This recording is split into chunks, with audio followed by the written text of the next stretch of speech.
ገናን በቤተልሔም ጌታችን መድኃኒታችን ኢየሱስ ክርስቶስ በተወለደባት ስፍራ ታላቅ መንፈሳዊ ጉዞ ወደ ቅድስቲቱ አገር ኢየሩሳሌም ጰራቅሊጦስ የጉዞ ወኪል ይህን ታላቅ መንፈሳዊ ጉዞ አዘጋጅቷል። ጌታችን ከተወለደበት ቤተልሔም፣ ቀራንዮ፣ ጎልጎታ፣ ናዝሬትን፣ ጌቴሰማኔንና ቃና ዘገሊላን ይጎበኛሉ። በዮርዳኖስ ወንዝም ይጠመቃሉ። በተጨማሪም ገዳመ ቆሮንጦስን ጌታ የተንገላታበትን 14ቱን ምዕራፎች፣ ሞት ባሕርና ሌሎች በርካታ ቅዱሳን ስፍራዎችን ሊያስጎበኞትና በመልካም አቀባበል ተቀብሎ ረጅም ዓመታት ባካበተው የማስጎብኘት አገልግሎት እና ልምድ ምቹ በሆኑ ማረፊያዎች አሳርፎ በታወቁ ሼፎች በተዘጋጁ ምግቦችና ምቾት ባላቸው የጉዞ መኪናዎች መንፈሳዊና ታሪካዊ ቦታዎችን በምቾት ሊያስጎበኞ ከወዲሁ ዝግጅቱን ጨርሶ እርሶን ይጠብቃል። እንደዚሁም ለደብረ ዘይትና ለፋሲካ ምዝገባ ጀምረናል። አድራሻችን መገናኛ ለም ሆቴል ፊት ለፊት ወላንሳና ዘለቀ ሕንፃ አንደኛ ፎቅ ቢሮ ቁጥር 45ና 46 ነው። ለበለጠ መረጃ በ0939 666611 ወይም በ0930717171 ይደውሉ። ጰራቅሊጦስ የጉዞ ወኪል። ጤና ይስጥልን አድማጮች፣ ይህ አዋዜ ልዩ ላልሰማችሁ ነው። ከመረጃዎቹ ጋር አብርሃም መኳንንት ነኝ። ፕሬዚዳንት ዘለንስኪ ነገ እሁድ በፍሎሪዳ ከትራምፕ ጋር በወሳኝ ነጥቦች ለመነጋገር ቀጠሮ ይዘዋል ተባለም። ሩሲያ አፍሪካውያንን ለዩክሬን ውጊያ እየመለመለች ነው በሚል በፈረንሳይ ሚዲያ የቀረበባትን ክስ ውድቅ አድርጋለች። የአፍሪካ ህብረት የሶማሌላንድን እውቅና ውድቅ ማድረጉም ተሰምቷል። ሰሜን ኮሪያና ሩሲያ በዩክሬን ጦርነት ውስጥ ደምን፣ ህይወትንና ሞትን ተጋርተዋል ሲሉ የሰሜን ኮሪያው ፕሬዝዳንት ተናግሯል። ሁሉንም ጉዳዮች በዝርዝር እናስደምጣችኋለን። አብራችሁን ቆዩ።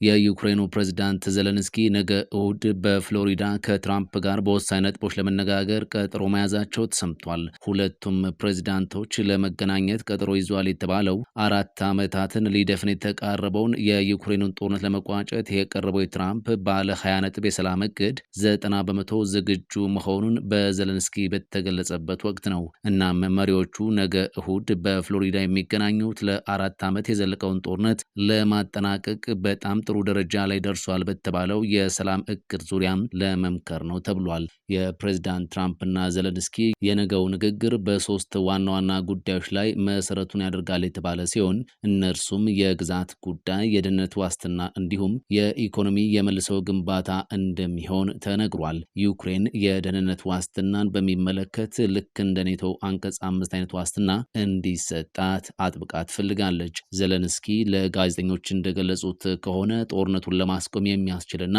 በአሁኑ ወቅት 90 በመቶ ዝግጁ የሆነ ባለ 20 ነጥብ የሰላም እቅድ የሰላም ማዕቀፍ ለትራምፕ ያቀርባሉ።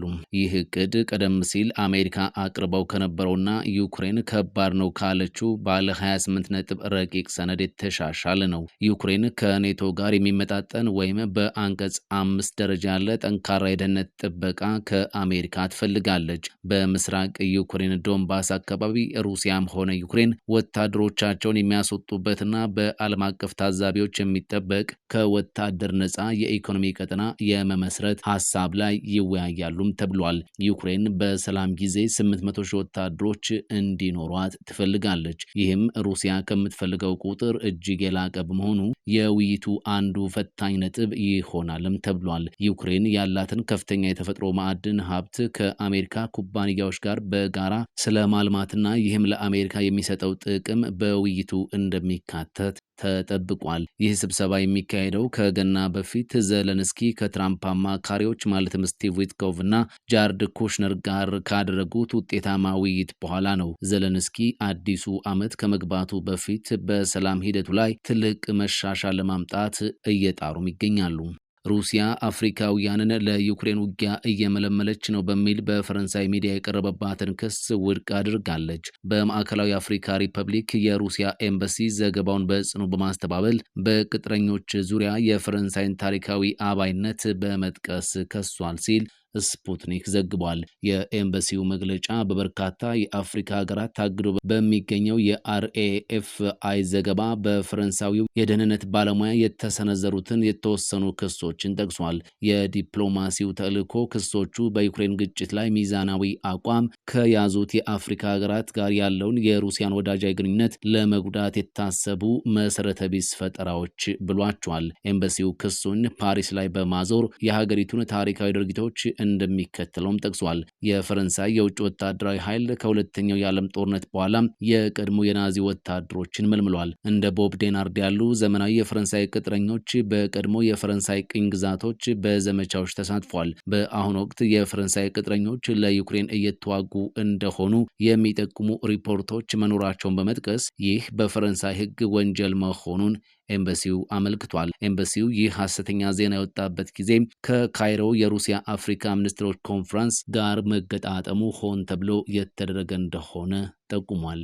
የአፍሪካ ህብረት የሶማሌላንድን እውቅና ውድቅ አደረገም። የአፍሪካ ህብረት ኮሚሽን ሊቀመንበር መሐሙድ አሊ የሱፍ ሶማሌላንድን እንደ ገለልተኛ ሀገር እውቅና ለመስጠት የሚደረገውን ማንኛውንም እንቅስቃሴ ውድቅ ማድረጋቸውንና ህብረቱ ለሶማሊያ አንድነትና ሉዓላዊነት ያለውን ጽኑ ቁርጠኝነት በድጋሜ አረጋግጧል። ከሶማሌላንድ ጋር በተያያዙ የቅርብ ጊዜ ክስተቶች ላይ በሰጡት መግለጫ የሱፍ እንደተናገሩት የአፍሪካ ህብረት በውህደት ስምምነቱ መርሆች ላይ የተመሰረተውን ረጅም ጊዜ ያስቆጠርና ወጥ የሆነ አቋሙን በማያሻማ ሁኔታ በድጋሚ ያረጋግጣል ብለዋል። ሊቀመንበሩ አክለውም የህብረቱ አቋም በተለይም የአፍሪካ ህብረት እንደ አውሮፓውያን አቆጣጠር በ1964 ባሳለፈው ውሳኔ መሰረት ከነጻነት በኋላ የተወረሱ ድንበሮች የማይደፈሩ መሆናቸውን በማክበር ላይ የተመሰረተ መሆኑን አሳስቧል። የኮሚሽኑ ሊቀመንበር ሶማሌላንድን እንደ ገለልተኛ አካል እውቅና ለመስጠት ያለመ ማንኛውም ተነሳሽነት ወይም እርምጃ በጽኑ ውድቅ ያደርጋሉ ያለው መግለጫው ሶማሌላንድ የሶማሊያ ፌዴራላዊ ሪፐብሊክ አካል ሆና ትቀጥላለች ሲል አክለዋል። ሊቀመንበሩ የሶማሊያን አንድነት ሉዓላዊነትና የግዛት አንድነት ለማዳከም የሚደረግ ማንኛውንም ሙከራ ከአፍሪካ ህብረት መሰረታዊ መርሆች ጋር ይቃረናል ሲሉም አስጠንቅቀዋል። በተጨማሪም እንዲህ ያሉ እርምጃዎች በአህጉሪቱ ሰላምና መረጋጋት ላይ ከፍተኛ ተጽዕኖ የሚያሳድር አደገኛ አራያነት የመፍጠር አደጋ አላቸውም ብለዋል። ሰሜን ኮሪያና ሩሲያ በዩክሬኑ ጦርነት ውስጥ ደምን፣ ህይወትን እና ሞትን ተጋርተዋል ሲሉ የሰሜን ኮሪያው ፕሬዝዳንት ኪም ጆንግ ኡን ተናገሩ። የሰሜን ኮሪያው መሪ ኪም ጆንግ ኡን ለሩሲያው ፕሬዝዳንት ቭላዲሚር ፑቲን ባስተላለፉት የአዲስ ዓመት የእንኳን አደረሳችሁ መልእክት ሰሜን ኮሪያና ሩሲያ በዩክሬኑ ጦርነት ውስጥ የደም የህይወትና የሞት ትስስር አላቸው ብለዋል። በሰሜን ኮሪያ የዜና ወኪል በታተመው በዚህ መልእክት ኪም 2025 በፒዮንግያንግና በሞስኮ መካከል ያለው ጥምረት በአንድ ቦይ ውስጥ በጋራ በፈሰሰ ደም በህይወትና በሞት የጠነከረበት በእውነትም ትርጉም ያለው ዓመት ነው ብለዋል። የደቡብ ኮሪያና የምዕራባውያን የስለላ ድርጅቶች ፒዮንግያንግ በዩክሬን ጦርነት ከሞስኮ ጎን ተሰልፈው እንዲዋጉ በሺዎች የሚቆጠሩ ወታደሮችን መላኳን ቀድመው ዘግበውም ነበር። ሰሜን ኮሪያ ባለፈው ዓመት ሚያዝያ ወር ላይ ወታደሮቿ የሩሲያን ወታደራዊ ዘመቻ ለመደገፍ መሰማራታቸውንና አንዳንዶቹም በውጊያ ላይ መገደላቸውን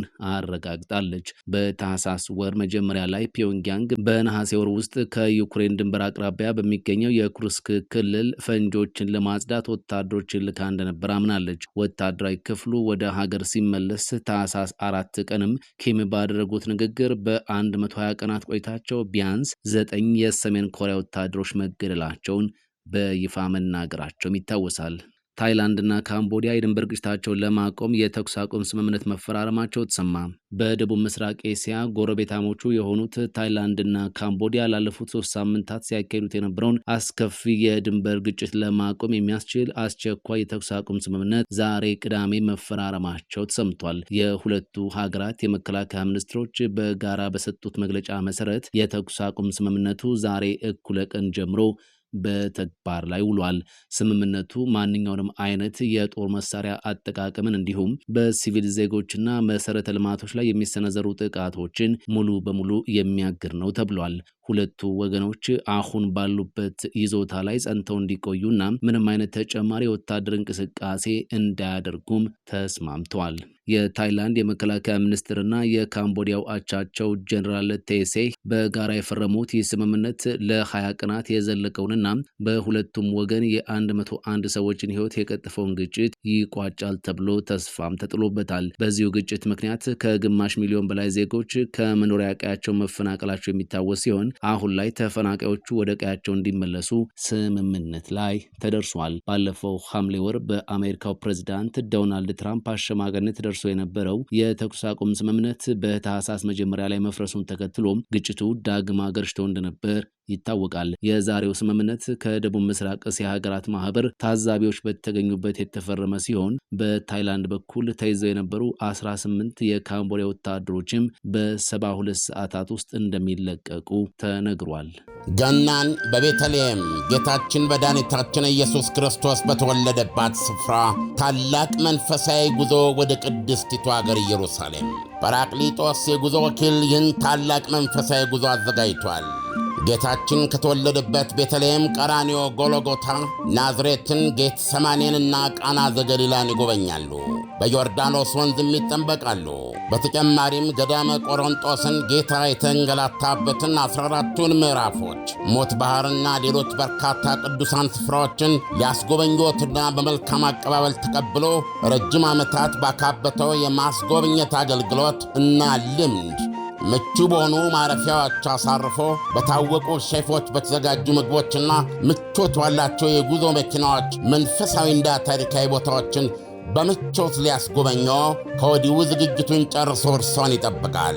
እንደዚሁም ለደብረ ዘይትና ለፋሲካ ምዝገባ ጀምረናል።